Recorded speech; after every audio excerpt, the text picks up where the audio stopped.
Amanda já filha Amanda.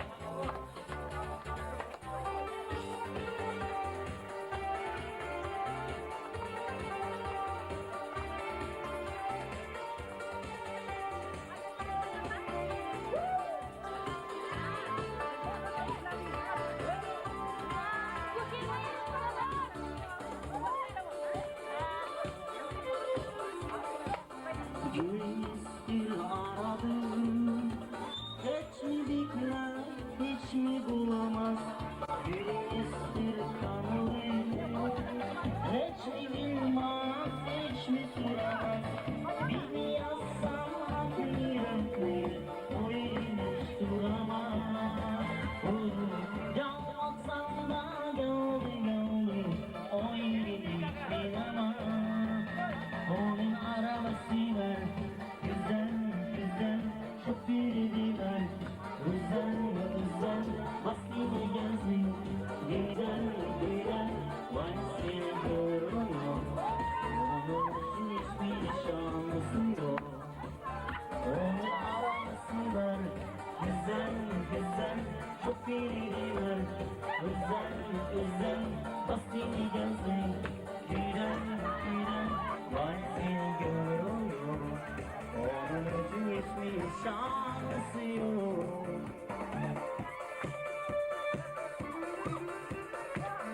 Gün ister ara durur, hiç mi bilmez, hiç mi soramaz?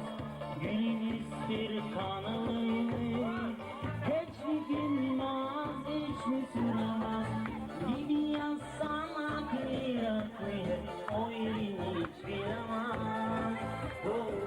Yalvarsam da geldi geldi, o yerini hiç bilemez. Onun arabası var, güzel güzel, şoförü var. Güzel güzel, baskıyla yazın, güzel güzel, vay seni görüyor. Onun hiçbir şansı yok. Onun arabası var, güzel güzel, şoförü var.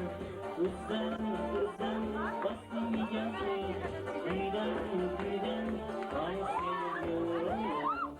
Onun hiçbir şansı yok.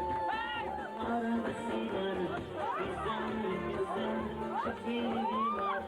Güzel güzel, baskıyla yazın, güzel güzel, vay seni görüyor. Onun hiçbir şansı yok. Onun arabası var, güzel güzel, şoförü var. Güzel güzel, baskıyla yazın.